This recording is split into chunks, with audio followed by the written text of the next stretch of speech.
y podamos leer todos juntos. Léalo conmigo si ya lo tiene. Por tanto, dice la palabra, nosotros también, teniendo en derredor nuestro tan grande nube de testigos, despojémonos de todo peso y del pecado que nos asedia, y corramos con paciencia la carrera que tenemos por delante. Puestos los ojos en Jesús, el autor y consumador de la fe, el cual por el gozo puesto delante de él sufrió la cruz, menospreciando el oprobio, y se sentó a la diestra del trono de Dios. Verso 3 dice: considerad a aquel que sufrió tal contradicción de pecadores contra sí mismo, para que vuestro ánimo no se canse hasta desmayar. Tome asiento, por favor. Dios añada bendición a la exposición de su palabra, y pensaba mucho en qué tema sería pertinente para poder hablar y poder predicar este último domingo del año. Y ayer, mientras compartía con un hermano muy amado, teníamos un tiempo de consejería, estábamos reflexionando en algunas verdades de la palabra de Dios, y Dios tocó mucho mi corazón cuando hablábamos acerca de en quién estamos fijando nuestra mirada, en quién hemos puesto toda nuestra concentración en este año, en quién hemos puesto todo nuestro empeño, todas nuestras fuerzas, todo lo que somos, en qué ha sido, en cosas materiales o en personas. Así que el Señor me llevó a esta porción de Hebreos capítulo 12, versos del 1 al 3, y quería dar esta pequeña introducción porque sin duda estamos parados en esta línea delgada. Se acerca el final de un año que para muchos será una división de lo que ya pasó en este año, pero para muchos también están viendo hacia adelante, ¿no es cierto? Es un año que por naturaleza es un tiempo de contabilidad. No sé si hay bastantes economistas, contadores aquí en este lugar, pero las empresas generalmente están cerrando sus años con la contabilidad, están cerrando con todas sus finanzas, ¿no es cierto? Tienen que poner en orden las cuentas para ver si hay un déficit, o ¿cómo se diría si es que no hay déficit, Cevitas? Superávit, gracias, todos conocen de economía. Pero todo el mundo está contando. También tenemos que decir que hay una contabilidad emocional. Por ejemplo, miramos hacia atrás, vemos las cicatrices de todo lo que hemos vivido, ¿sí o no? Hacemos una contabilidad pensando en personas que ya partieron hacia la presencia del Señor, en momentos que vivimos muy fuertes y tormentas que se levantaron en nuestra vida, y estamos contando y haciendo un balance y tal vez un inventario de todo lo que vivimos. Mucha gente estará haciendo una contabilidad no solo de lo que pasó, sino de lo que en el futuro va a hacer, y está planeando para que encaje absolutamente todo en el plan que uno tiene, ¿no es cierto? Y nos hallamos en esta mitad. Al mismo tiempo, cuando miramos hacia adelante, puede haber una mezcla de esperanza, ansiedad, incertidumbre, porque no sabemos lo que va a ser el mañana. Y a veces decimos que este año nuevo el Señor me ayude y me ayude a bajar de peso. Y pensamos y ponemos nuestra esperanza en eso. Entonces, ¿qué hace? El 1 de enero me pago un gimnasio y ahora sí, todo el año voy a pagar de una vez la suscripción. ¿Y sabe cuántos días fue? Creo que la primera semana. Y claudicó. Y hacemos esta contabilidad. El mundo nos bombardea con la idea de año nuevo, vida nueva. ¿Cuántos han oído esta frase?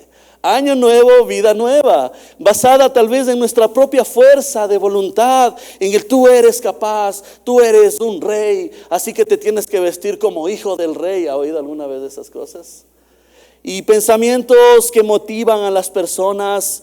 Pero amados, la esperanza no reside en un cambio de calendario, sino en la inmutabilidad de una persona. Ahí está nuestra esperanza. En aquel en el cual no se halla sombra de variación. Si entramos confiados en el nuevo año, en nuestras propias fuerzas, en nuestras resoluciones, en lo que yo me propongo, amados, fracasaremos antes de febrero. Esa es la realidad. porque nada es de nuestras propias fuerzas. Y lo cantamos, reconocemos, Señor, que todo viene de tu mano, y si se renuevan las misericordias, Señor, es gracias a ti. Romanos 11:33 lo habla y dice: porque de Él, por Él y para Él son todas las cosas, a Él sea la gloria. ¿Por cuánto? Por los siglos de los siglos. Todo vuelve a Dios, amados. Y a veces nos confundimos y pensamos, y porque el mundo está presionando y dice: ahora sí, tú pones tus resoluciones y todo lo que tú te propongas, como hablaba hace un tiempo, esto que está la palabra que tú decretas y declaras se va a cumplir. Porque como Dios está en tu corazón, eso se ha metido en la iglesia. Entonces tú también tienes la capacidad de crear así como Dios creó. Cuidado. Dependencia en las propias fuerzas. Necesitamos algo más sólido que el optimismo. Necesitamos una visión cristocéntrica. Poner a Dios en el centro de absolutamente todo lo que hacemos, amados. Pasado un año, y creo que, no sé, para muchos ha pasado volando este año. Ya estamos a punto de culminar. Y todas las situaciones que hemos vivido sin duda han traído enseñanza a nuestra vida. Más de uno en este lugar puede decir: he madurado en algunas áreas de mi vida. Más de uno tal vez dirá: al comprobar eso, siento que todavía soy inmaduro en la fe. Pero todo ha sido una enseñanza. Un poquito lo que el autor de Hebreos está hablando. Escribe a una iglesia que está agotada. Eran creyentes que habían sufrido pérdidas de bienes, persecución, fatiga espiritual. Y el autor de Hebreos tiene que poner en claro quién es Jesucristo en medio de todo esto. Quién es el que hace la obra. Y comienza usted a ver desde el inicio del libro de Hebreos. Él tiene que poner a Cristo, la supremacía de Cristo por sobre todas las cosas. Estaban tentados a retroceder. En este contexto, cuando usted llega al capítulo 12, funciona como este clímax de la epístola. Después de presentarnos a aquellos que por la fe lograron cosas, porque Dios es el que obró a través de ellos. Y muchos lo conocen como el salón de la fama ¿de quién? De los que tuvieron fe. Pero creo que esto es muy erróneo, porque es lo que Dios ha hecho a través de personas imperfectas. Todo regresa, si se da cuenta, a nuestra mirada a poner en el Señor. Ahora, con todo este trasfondo, el autor de Hebreos nos está explicando y dice: esta es la forma que cada uno de nosotros tiene que vivir. Basta ya de poner su mirada en las cosas materiales. Basta ya de poner su mirada en personas, porque así somos los humanos. Basta de poner su mirada, no sé, en lugares físicos. Basta. La mirada, ¿en dónde tiene que estar? En Cristo. Y por eso quisiera que veamos 3 puntos a raíz de esta palabra. En el verso 1, el 2 y el 3, nosotros encontramos tantas verdades que el Señor quiere enseñar de cómo se debe manejar una vida cristocéntrica. Por ejemplo, el verso 1, por favor acompáñeme, vamos al texto, comencemos a estudiar la palabra de Dios. El legado que nos rodea, pero también nos habla de un lastre, de un peso que está frenando. ¿Qué dice la palabra? Lea su Biblia, dice: por tanto, nosotros también, ¿qué dice? Teniendo en derredor o alrededor nuestro tan grande nube ¿de qué? De testigos. Ponga atención a esta palabra. Dice: despojémonos de todo peso y del pecado que nos asedia, y corramos con paciencia la carrera que tenemos por delante. Esta parte que habla la palabra de Dios dice: por tanto, nosotros también, teniendo en derredor, dice, nuestra tan grande nube de testigos. ¿Qué es esta nube de testigos? ¿Qué es lo que nos está mostrando la palabra de Dios? Si usted se ubica en su Biblia en el capítulo 11 de Hebreos, por favor vaya un capítulo atrás. Usted puede ver acerca, algunos tienen títulos ahí en sus Biblias. ¿Qué dice el título del capítulo 11? Nos habla la fe, y el verso 1 dice: es pues la fe, ¿qué es? La certeza de lo que se espera, la convicción de lo que no se ve. Y muchos, más de uno, hemos leído estos pasajes. Y cuando la palabra de Dios está hablando de esta nube de testigos, mucha gente se ha equivocado al interpretar este texto y han dicho, es que son los seres queridos que nos están alentando desde el cielo. Como angelitos están, vamos Beto, tú puedes. No, amados. Tal vez otros dicen es que son aquellas personas que murieron en el Antiguo Testamento y que están diciendo, vamos mijo, sí se puede correr la carrera para adelante, pero tampoco es eso. ¿Cuál es la correcta interpretación? Mire, el capítulo 11 nos está hablando acerca de la fe y de lo que hicieron mediante esta fe de creer en el Señor, lo que el Señor hizo a través de cada uno de ellos. Por ejemplo, el verso 17, léalo conmigo, ¿qué dicen? Por la fe, Abraham cuando fue probado, ofreció ¿a quién? A Isaac. Y el que había recibido las promesas ofrecía a su unigénito, habiéndosele dicho, en Isaac te será llamada descendencia, pensando que Dios es poderoso para levantar aún de entre los muertos, de donde en sentido figurado también le volvió a recibir. Y comienza a narrar la historia de algunos. Esto no significa que los santos del Antiguo Testamento nos están mirando desde el cielo como espectadores en un estadio, dando barras. No, significa esta nube de testigos, estos que están testificando, significa que están sus vidas diciendo, hey, todo lo que nosotros vivimos, comprobamos que es verdad acerca de la fidelidad de Dios. Comprobamos que hay un Dios fiel, que hay un Dios misericordioso, y ese testimonio de vida está como esos testigos delante de nosotros. Abraham, se menciona a Moisés, se menciona a Rahab. Nos dice en estas páginas de la Escritura, en otras palabras, Dios es digno de toda confianza.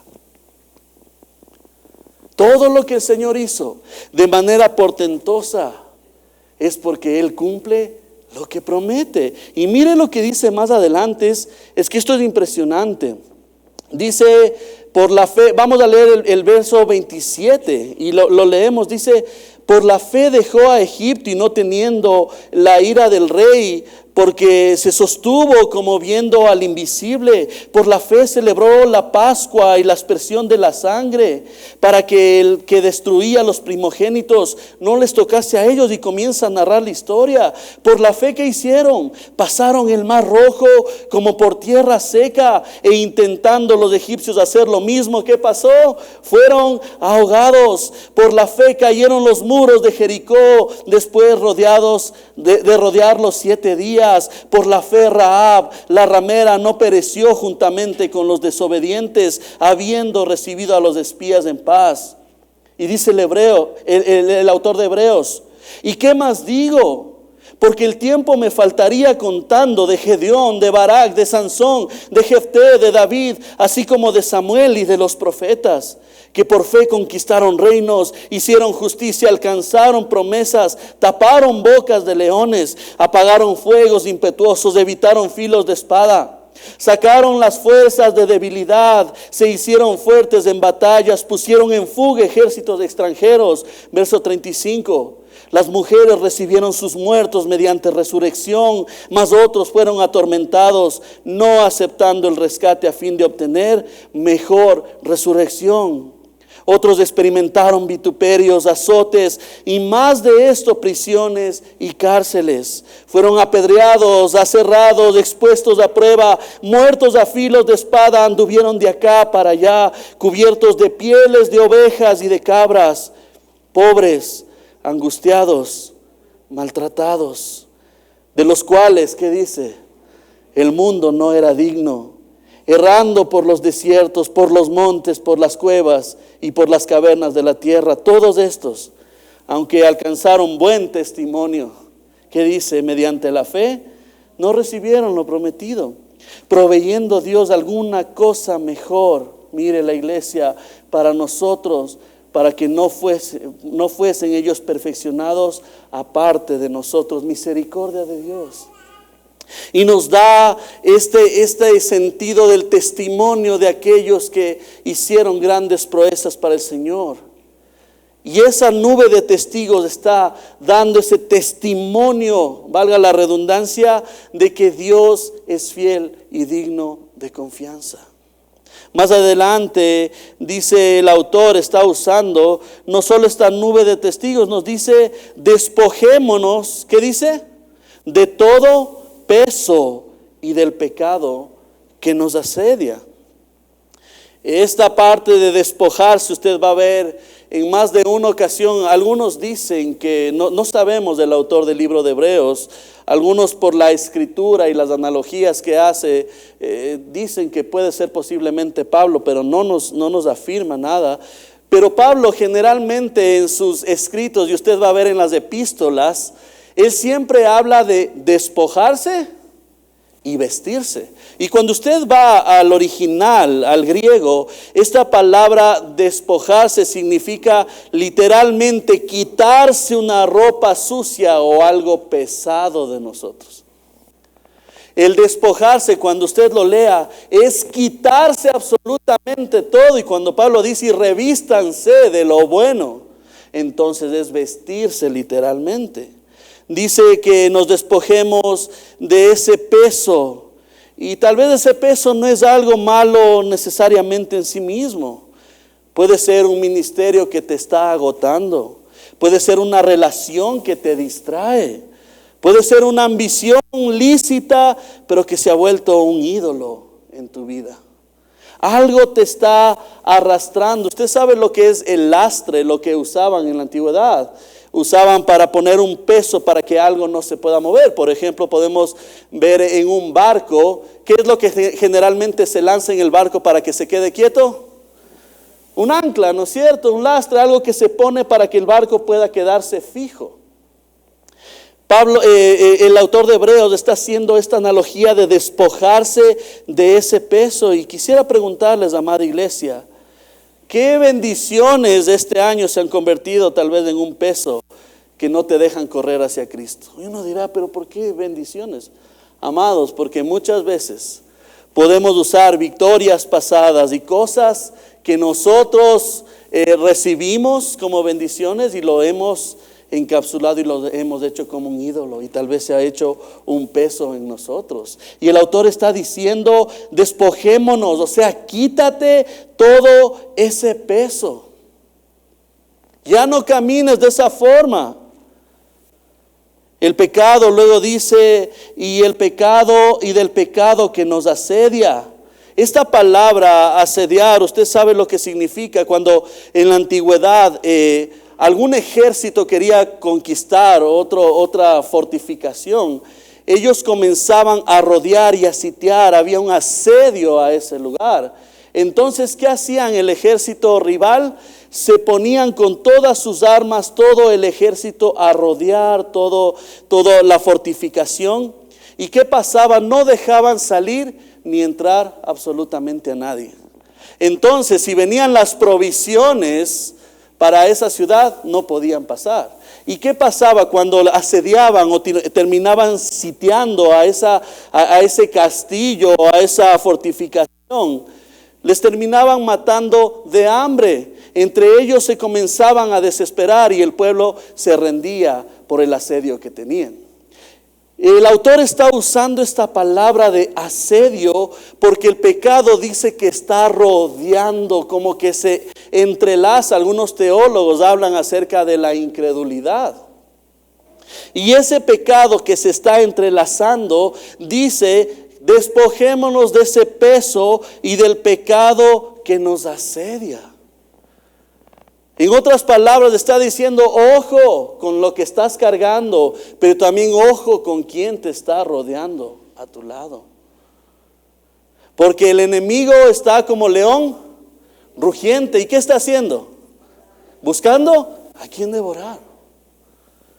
Y debemos ser nosotros muy astutos para no caer en pecado. Romanos 13:12 dice, la noche está avanzada y se acerca el día, hablando acerca de lo que va a ocurrir en el futuro. Se acerca el día, dice, desechemos pues las obras de las tinieblas y vistámonos, y ve una vez más, vistámonos las armas de la luz. Es tiempo, amados, que hábitos pecaminosos comencemos a dejar en nuestra vida. Si algo usted se va a proponer en este año, propóngase, y vamos a ver más adelante, enfocar sus ojos en Dios, pero también quitar de su vida hábitos pecaminosos. ¿Qué puede ser un hábito pecaminoso? No sé, redes sociales. A veces estamos tan esclavizados con las redes sociales, celulares, absolutamente estamos pero metidos en eso, ¿no es cierto? Y vemos, le voy a dar like a esta persona, qué linda esta parejita. Pero oh sorpresa, hizo para arriba y salieron cosas que no edifican. Y uno tiene que ponerse a pensar y decir, a ver, el enemigo es bastante astuto. Y el enemigo está persiguiendo. Y a veces sabe de qué talón nosotros cojeamos, ¿no es cierto? Y la palabra de Dios nos habla y nos anima, dice, desecha las obras de las tinieblas y vistámonos las armas de la luz. Amados, hábitos pecaminosos. Más adelante dice, no solo que te despojes de todo peso y del pecado que nos asedia. Mira esta palabra en particular que dice, y corramos con paciencia la carrera que tenemos por delante. No sé si alguna vez usted ha tenido la oportunidad de estar en una maratón, no sé, 5K, 10K y ahora acá. Pero se pone en esas maratones, tiene que prepararse la persona. Y recuerdo haber visto, no sé si alguien me mostró un video de algo de eso, que una persona estaba así en la línea de meta, pero ya preparada para salir. Y al rato que dieron el disparo, comenzó a correr y las demás suavecito iban trotando atrás de él. ¿Qué pasó con la persona que salió volada y quería llegar de una a la meta? No pasó ni 1 kilómetro y estaba jadeando y ya no podía más. Y la palabra de Dios nos está animando que corramos con paciencia. Diga conmigo, paciencia. Creo que eso es lo que muchas veces nos falta, ¿no? Corramos con paciencia la carrera que tenemos por delante. Pablo en más de una ocasión nos habla de esta figura, esta analogía de una carrera, de mirar al galardón, ¿no es cierto? Extendiéndome hacia lo que está delante, al supremo llamamiento que es en Cristo Jesús. En la antigüedad, cuando corrían estas carreras, aún la ropa más fina podía ser un peso para ellos que les pueda detener en cuestión de todo lo que tenían que hacer la competencia. Y esta palabra me llama la atención, que dice la carrera, agona o agón, de donde viene la palabra agonía.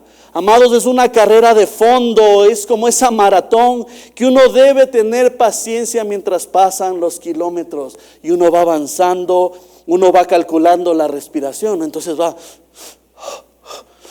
y comienza a tener un ritmo de respiración que le permite avanzar. Eso es lo que está haciendo un símil, esta analogía de cómo esa parte que uno siente hasta como sufrimiento, porque llegas a un punto en que tienes que aguantar. Yo soy fanático del ciclismo, no soy ciclista, pero me gusta mucho el ciclismo. Y veo mucho todo lo que es el Tour de Francia y todo eso. Y recuerdo que en una ocasión le entrevistaron a uno de los ciclistas más los que son top a nivel mundial. Y decía esta persona, uno tiene que aprender a sufrir encima de la bici. Porque hay momentos en que cuando tú estás en las bajadas y de ahí viene toda la cuesta, uno ya no quiere seguir. Te duelen las piernas, quieres ya con tus pensamientos dejar ahí la carrera. Y esta persona decía algo interesante que me llamó la atención. Decía, uno tiene que aprender a sufrir. Y yo creo que la vida del cristiano es eso. Uno tiene que aprender a sufrir. Porque muchas veces han pintado este evangelio que vienes a Jesús y todas las cosas te van a salir bien, vas a tener la refri llena. Si estás casado, tu esposa siempre va a tener la palabra precisa diciéndote, mi amorcito, ahí está la comida lista. Y cuando vas a la realidad, no pasa eso. Y viene una vida que es muy dura. Y a veces pensamos, es que este año yo he determinado absolutamente esto y no se cumple lo que planeamos, sino que pasamos por muchos sufrimientos. Y esta palabra agonía nos muestra que el año que terminó, que se está terminando, es solo un tramo de la carrera, amados. Dígale a la persona que está a su lado, solo estás pasando un tramo de tu carrera.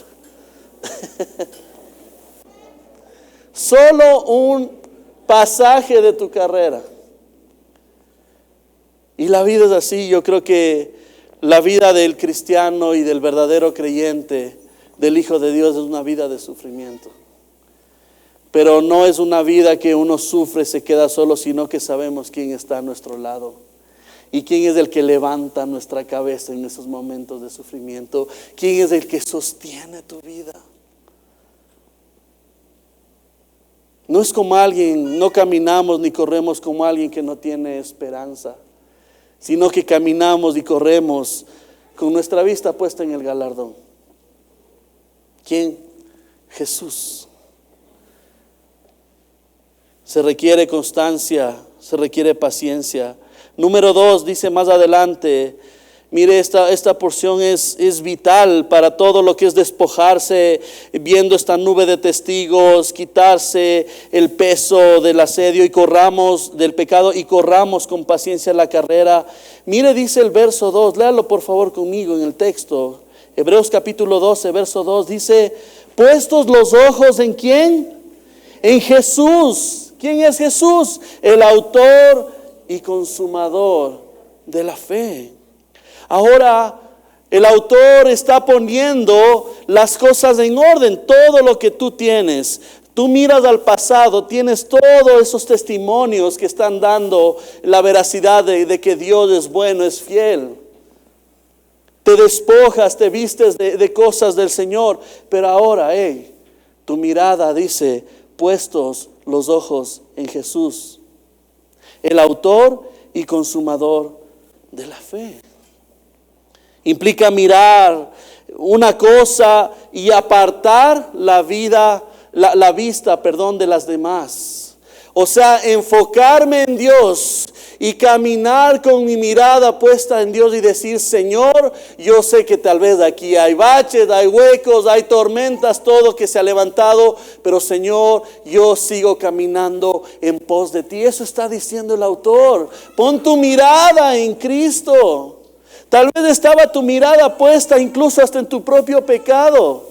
Ayer que hablábamos con esta persona muy querida, le decía, tal vez esa mirada y todo lo que tú estás batallando y nos pasa, estás mirando más el pecado, tu falla, estás mirando más lo que tú has hecho que mirándole a Dios, quien es el autor y consumador.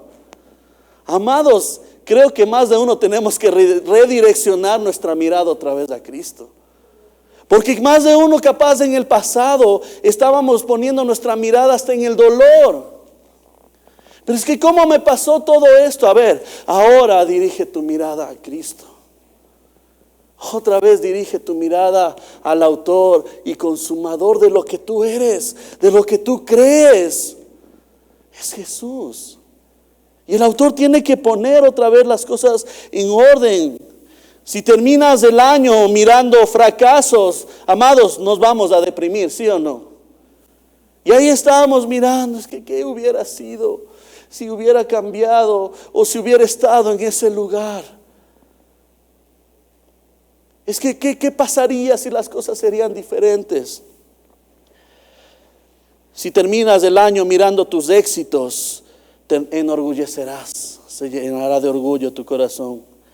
Pero si terminas mirando a Jesús, la palabra nos dice que vas a ser transformado. Y léalo conmigo, por favor, lo que dice 2 de Corintios. Lea en su Biblia, 2 de Corintios, capítulo 3, verso 18. Me encanta cómo lo pone Pablo. 2 de Corintios,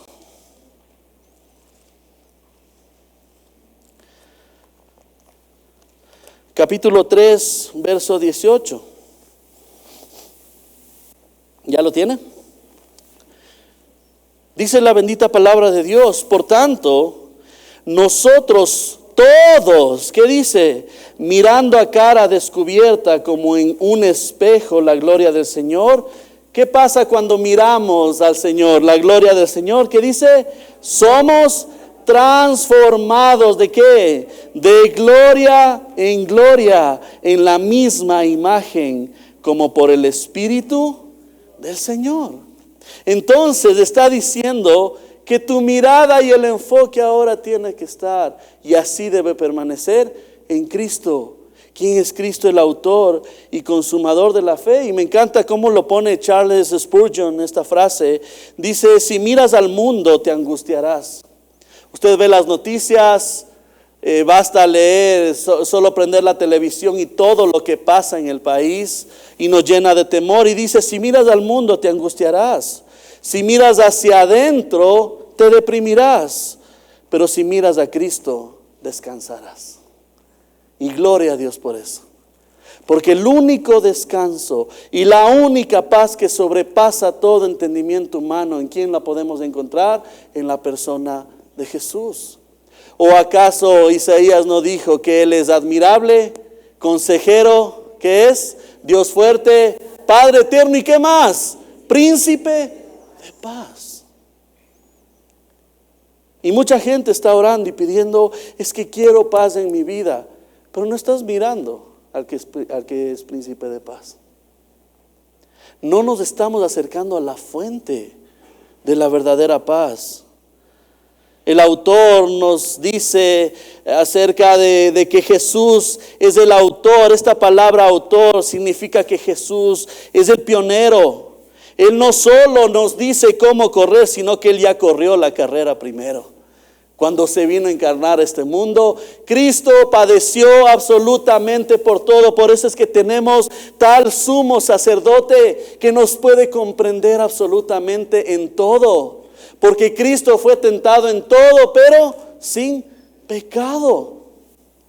Y nos habla de aquel que corrió la carrera. Él es la fuente de nuestra fe. Nadie decide creer por sí solo. Cristo es quien abre nuestros ojos. Amados, esto es vital, porque a veces tenemos en el léxico esto, es que yo le acepté a Dios. ¿Le ha pasado? ¿Lo ha dicho alguna vez? Cambiemos. Es que yo le di el permiso para entrar en mi corazón. ¿Y quiénes somos nosotros? Mire lo que dice Juan 15:16. Por favor, léalo conmigo. Comprueben en lo que dice la bendita palabra de Dios. Juan capítulo 15, verso 16. Me encanta que comprobemos con la Biblia todo lo que se está predicando. Juan capítulo 15, verso 16. ¿Qué dice el Señor? Mire, palabras de nuestro Señor Jesucristo. Ya no os llamaré siervos, porque el siervo no sabe, ¿qué dice? Lo que hace su Señor. Pero os he llamado amigos, porque todas las cosas que oí de mi Padre os las he dado a conocer. 16, esto es vital. Dice, no me elegisteis vosotros a mí, sino que yo os elegí a vosotros y os he puesto para que vayáis y llevéis fruto y vuestro fruto permanezca. Gloria a Dios, porque es el Señor quien vino a buscar aquello que se había perdido. ¿Se da cuenta? El mérito humano queda ahí. Luego dice no solo el autor, ¿qué dice en su Biblia? El consumador. Esta palabra es única en el Nuevo Testamento. Preste atención, significa que lleva algo a su meta perfecta. Por eso Cristo en la cruz, esta palabra se usa también cuando Cristo está en la cruz. ¿Y cuáles fueron sus últimas palabras? Consumado es. Hecho está. Esta palabra, el autor y consumador, significa que Él hace la obra completa. Amados, cuando Dios comienza su obra, prepárese porque Él va a completar su obra. Por eso usted puede ver en Filipenses capítulo 1 verso 6, dice, aquel que comenzó en vosotros la buena obra, la perfeccionará hasta el día de Jesucristo. Estamos en este proceso. Amados, todavía estamos siendo perfeccionados. Cristo no es un salvador a medias. Lo que Él empezó en tu vida los años anteriores, este año, amados, Él terminará. Y un día estaremos cara a cara con nuestro Dios. Y me encanta cuando cantamos Sublime Gracia, dice, y cuando en Sión por siglos mil, brillando esté cual sol, yo cantaré por siempre allí su amor que me salvó. Esa es la meta del creyente. En Hebreos 11 nos habla acerca de que Abraham, cuando salió y el Señor le dijo, vete de tu tierra y de tu parentela a la tierra que yo te mostraré. Y él lo hace por creer en el Señor, por su fe. Pero el autor dice que no buscaba una patria terrenal, sino que buscaba una patria celestial. Amados, tú estás y yo estamos de pasito en esta tierra. Pero a veces parece que queremos construir aquí la eternidad, ¿no es cierto? Y nos desesperamos, y no digo que esté mal el poder tener bienes, gloria a Dios porque nos da la fuerza y el trabajo. Pero que tu mirada no esté puesta en acumular y acumular, porque sabes la Biblia que dice, donde está tu tesoro, ahí también estará tu corazón. Nuestra fe no depende de nuestra capacidad de sostenernos de Él, sino de la capacidad de Dios de sostenernos a nosotros. Qué hermoso es esto, porque yo puedo fallar y puedo soltar, pero Dios, nadie se le escapa de sus manos. Y dice que nosotros estamos en las manos de Dios. Así que dale gracias a Dios, porque no te puedes escapar ni correr, porque dependemos, esa es la fe, de la capacidad que Dios tiene para sostener sus promesas a sus hijos.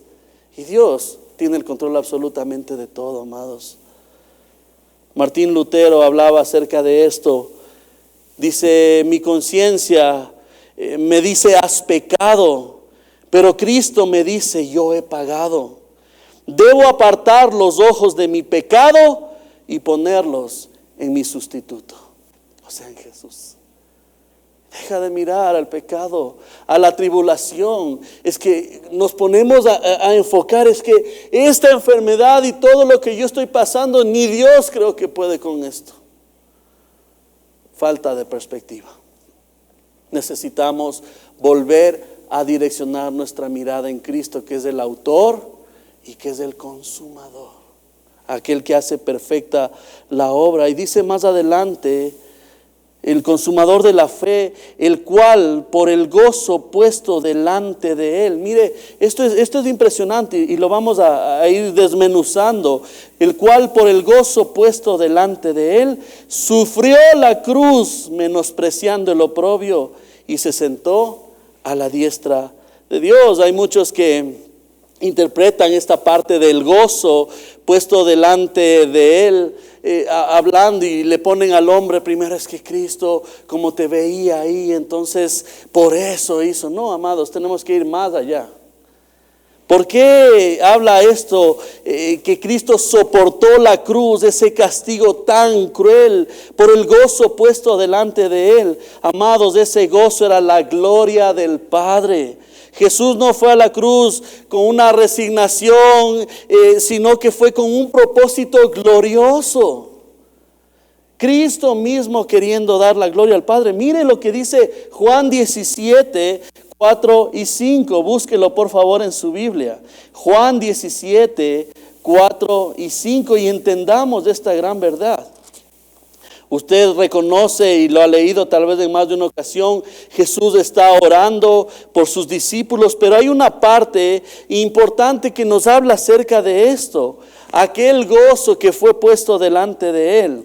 Ya lo tiene, Juan 17, versos 4 y 5 dice: yo te he glorificado, está hablando el Señor, yo te he glorificado en la tierra. He acabado la obra que me diste que hiciese. ¿Cuál? El plan de la redención.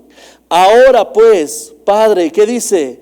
glorifícame tú al lado tuyo con aquella gloria que tuve contigo antes que el mundo fuese. ¿Se da cuenta? Cuando estudiamos la palabra de Dios, entonces entendemos que siempre el autor consumador y el gozo puesto delante del Señor es Cristo, y Cristo queriendo dar la gloria al Padre. Por eso es que debemos seguir el ejemplo de Cristo y glorificar a nuestro Dios. Cuando enfrentes dificultades del próximo año, recuerda, el sufrimiento no es el final, sino es un camino, es ese vehículo para el cristiano. Dice más adelante que Cristo menospreció el oprobio. Amados, la cruz era la muerte más vergonzosa preparada solo para lo peor. Los ladrones, asesinos. Y era tal la humillación que les ponían a la entrada muchas veces en las puertas de los lugares de donde se concentraba todas las edificaciones, toda la ciudad, y les ponían ahí colgados para exponer que aquella persona que estaba ahí, porque dice la palabra, maldita es aquel que sea colgado en un madero.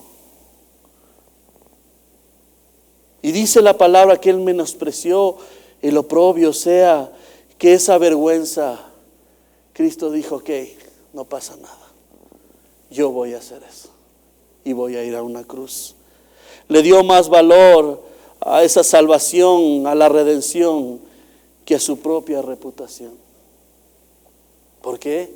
Porque se humilló hasta lo sumo, para sufrir una muerte, y muerte de cruz. Lo que ha preparado para los peores. Isaías 57, hablando acerca del siervo sufriente, dice, puse mi rostro como un pedernal y sé que no seré avergonzado. Molido. Amados, es que si no vemos este final de año a Cristo y no predicamos de Cristo y a Él crucificado, amados, no estamos en nada.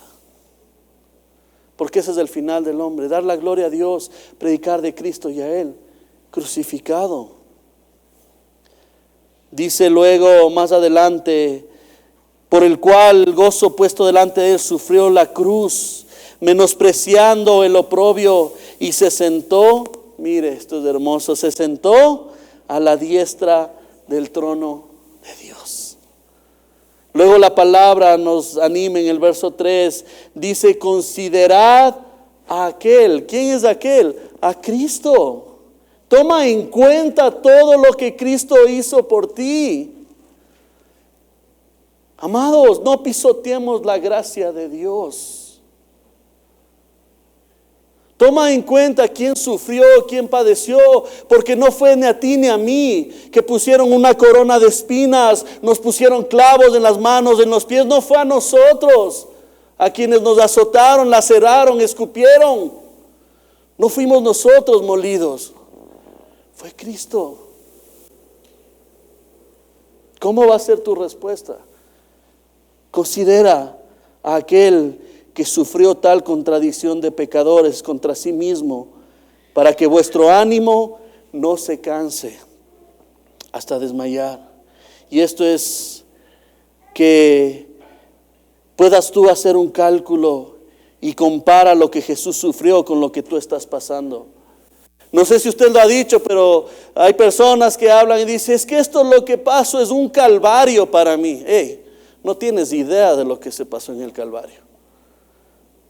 Ni una mínima idea de lo que realmente sufrió Cristo en el Calvario. Considere sus palabras. Piensa, compara. Cuando sientas que tu ánimo desmaya, tal vez al terminar del año más de uno terminan, pero con las justas. Mira la persistencia de Cristo ante la hostilidad de los pecadores. Él es nuestro ejemplo máximo. Amados, el calendario va a cambiar en pocos días, pero nuestras necesidades más profundas siguen siendo las mismas. Necesitamos gracia, necesitamos perdón, necesitamos dirección de parte de Dios. Yo te animo que no entres al nuevo año con una lista de deseos, de todo lo que tú quieres lograr. No, entra con una visión de la gloria de Dios. No te preguntes qué quiero lograr en este año, sino cómo puedo mirar más a Jesús en este año. Qué hermoso. Si este año fue un valle de sombra, de muerte, recuerda que el autor de tu fe está caminando contigo en medio de ese valle. Si este año fue de abundancia, recuerda que Él es el consumador y nada de lo que tienes es permanente fuera de Él. Hoy te desafío, amada iglesia, a dejar delante de Dios el peso de todo ese pecado que está asediando, de esos hábitos pecaminosos. Despójate de la culpa que Cristo ya pagó por tus pecados, amados. Despójate del orgullo de tus propios logros, de victorias pasadas, que digas, es que esto lo logré yo en este año. Despójate de eso. Corre la carrera que tienes por delante, no con tus fuerzas, sino con los ojos puestos en aquel que ya llegó a la meta y que hoy está sentado a la diestra de Dios intercediendo por ti. Así que, iglesia amada, la meta no es el 31 de diciembre, la meta es Cristo. Que así sea nuestra mirada puesta en Jesús. Señor, te damos gracias, Padre, por tu palabra. Gracias por hablarnos, Señor. Gracias por tocar nuestro corazón. Gracias por animarnos. Gracias, Señor, porque en medio de todo lo que vivimos, Señor, te podemos ver a ti. Hoy de mañana reflexionábamos con la alabanza, mi Dios, y te pedíamos, Señor, que todo lo que ha pasado en este año nos lleve a una dependencia absoluta de ti, Señor. Gracias porque en la palabra podemos ver estos testimonios y alrededor esta nube de testigos que están diciendo esas vidas. Dios es digno de toda confianza, Señor. Creemos en ti, creemos en lo que tú haces, Señor. Creemos en que tú eres poderoso aún para levantar de entre los muertos a alguien, Señor. Gracias, Señor, porque estando muertos en nuestros delitos y pecados, nos diste vida. Y como dice la palabra, Señor, ya no vivo yo, mas Cristo vive en mí. Y aquellas cosas viejas, pasadas, Señor, todo gracias a ti somos transformados y todo es hecho nuevo. Que no nos olvidemos que con Cristo estamos juntamente crucificados. Señor, cada día tenemos que llevar nuestra cruz y reconocer que eres tú quien nos acompaña, que eres tú quien da ese paso con nosotros, Señor. No estamos solos, Señor, porque tú prometiste estar con nosotros todos los días hasta el fin del mundo. Gracias, Señor, porque este año lo comenzamos bien en orden, poniendo nuestra mirada en el autor y consumador de nuestra fe. A ti sea la gloria, Señor, por siempre. En Cristo Jesús, amén y amén.